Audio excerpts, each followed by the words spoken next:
Hello नमस्कार, खूप मनापासून स्वागत आहे आणखी एका नवीन व्हिडिओमध्ये। आज आपण बघतोय आईस्क्रीम रेसिपी। एकदम सोपं आहे बनवायला। या आईस्क्रीममध्ये आपण अजिबात साखर वापरणार नाही, कॉर्नफ्लॉर किंवा कस्टर्ड पावडर वापरणार नाही किंवा कोणत्याही प्रकारची क्रीम देखील वापरणार नाही, तरीही अगदी क्रीमी मस्त मार्केटसारखंच हे आईस्क्रीम तयार होतं।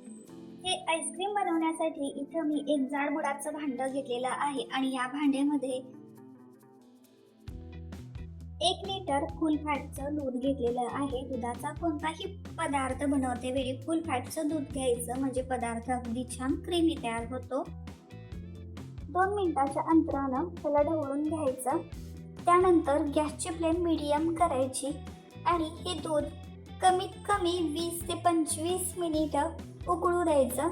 म्हणजे हे जितकं दूध आहे ते दूध आटून शिजून अर्धं राहिलं पाहिजे, इतपत आपल्याला हे दूध आटवून घ्यायचं आहे।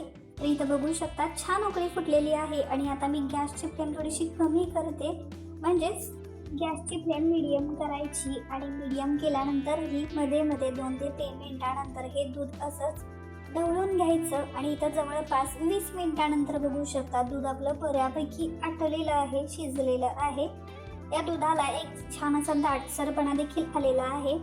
आता एका बाउलमध्ये इथं बघू शकता मी साधारण 20 ते 25 काजूचे तुकडे इथं मी पाण्यामध्ये भिजत घातलेले होते। तुम्ही बारीक तुकडे घेऊ शकता, अखंड काजू घेऊ शकता आणि यामध्येच 7 ते 8 बदाम देखील मी घेतलेले आहेत आणि हे चांगले अर्धा ते 1 तासासाठी मी भिजवून घेतलेले आहेत, चांगले भिजलेले आहेत। यामध्ये आता थोडंसं पाणी घालायचं आहे किंवा दूध देखील तुम्ही घालू शकता आणि याची छान अशी पेस्ट बनवून घ्यायची आहे। आणि आता हे दूध देखील बघू शकता छान असं दाटसर झालेलं आहे। हे दूध शिजवून घेत असताना, ढवळून घेत असताना बाजूला जी काही साय चिकटलेली असते भांड्याला, ती ज्या त्या वेळेला आपल्याला काढून घ्यायची आणि याच दुधामध्ये मिक्स करत राहायची, नाहीतर मग काय होतं ती साय तशीच भांड्याला चिटकून राहते आणि ती करपू देखील शकते। तर आता आपण करून घेतलेली काजू आणि बदामाची पेस्ट या दुधामध्ये मी घातली। त्याच मिक्सरच्या भांड्यामध्ये यामधलंच थोडंसं दूध घेतलं आणि ते देखील या दुधामध्ये मी घालून घेतलं, म्हणजेच मिक्सरचं भांडं या दुधाने आपण धुवून घेतलं।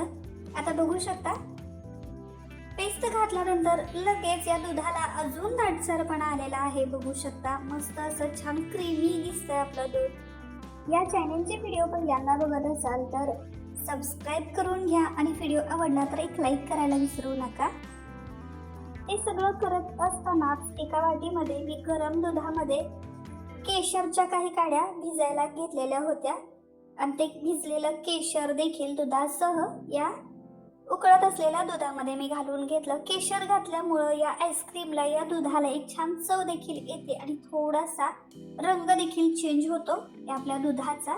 इथं बघू शकता केशर घातल्यानंतर थोडासा पिंकिश कलर आलेला आहे आणि आपलं दूध आता बऱ्यापैकी चांगलं घट्ट झालेलं आहे, चांगलं आटलेलं आहे, इतकं पुरेसं आहे। आता मी गॅसची फ्लेम बंद करते आणि हे दुधाचं भांडं खाली उतरवून घ्यायचं, पूर्ण थंड होऊ द्यायचं आणि थंड झाल्यानंतर बघू शकता आपलं हे दुधाचं मिश्रण किती क्रीमी झालेलं आहे, पूर्ण थंड झालेलं आहे। पूर्ण अर्ध्या तासासाठी मी थंड करून घेतलं। आता मिक्सरचं एक मोठं भांडं घ्यायचं, त्या भांड्यामध्ये हे दुधाचं सगळं मिश्रण घालायचं आणि आता या आईस्क्रीमला गोड करण्यासाठी इथं मी 1 वाटी गूळ वापरते। तुम्ही साखर देखील घेऊ शकता, पण मी साखरेऐवजी गूळ वापरते आहे। तर या आईस्क्रीमसाठी मी 1 वाटी गूळ घेतलेला आहे। हा गूळ थोडासा मी चिरून घेतलेला आहे, म्हणजे याचे जे तुकडे होते ते तुकडे मी काढून घेतलेले आहेत।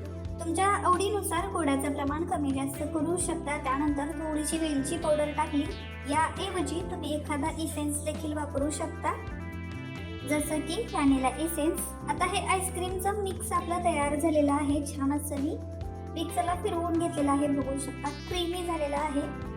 आणि आता हे आईस्क्रीम सेट होण्यासाठी ठेवून द्यायचं। मी या मटक्यांमध्ये करते, तुम्ही एखाद्या कुल्फी मोडमध्ये करू शकता। जर कुल्फी मोडमध्ये केलं तर हे कुल्फी आईस्क्रीम तयार होईल, मटक्यांमध्ये घातलं तर मटका आईस्क्रीम तयार होईल, किंवा एखाद्या छोट्याशा डब्यामध्ये देखील तुम्ही हे आईस्क्रीम सेट होण्यासाठी ठेवू शकता। तर इथं मी हे 6 कुल्हड आहेत, मटके आहेत. यामध्ये मी हे आईस्क्रीम सेट होण्यासाठी ठेवते. थोडं थोडं मिश्रण घातलं, त्याच्यावरती थोडेसे ड्रायफ्रुट्स टाकले आणि आता या मटक्यांना ॲल्युमिनियम फॉइलनी कव्हर करायचं आणि ही सेट होण्यासाठी ठेवून द्यायचं.